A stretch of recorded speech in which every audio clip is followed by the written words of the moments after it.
Welcome to Luca and Miguel. Enjoy the video. You'll begin by confirming prerequisites. Make sure you're signed into an account with settings permissions and note the device and OS version. Once done, open Settings and navigate directly to Accessibility or Ease of Access. This avoids trial and error menus. Now, take the first actionable step. Identify the Accessibility menu toggle or the service named Accessibility Menu, Ease of Access Center, or similar.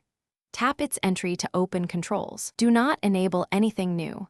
This establishes the exact control you will turn off next. You're in the right pane now, so focus on the specific toggle labeled Accessibility Menu, Accessibility Service, or Ease of Access. Turn that toggle off. When a confirmation prompt appears, read it and choose Disable or Stop. Make sure to also inspect shortcut keys or gestures. Turn off any assigned shortcuts so the menu won't reappear via keyboard or hardware button. Once you've disabled both the service and shortcuts, restart the app or device if the interface still shows the menu, because some systems require a reload to apply changes.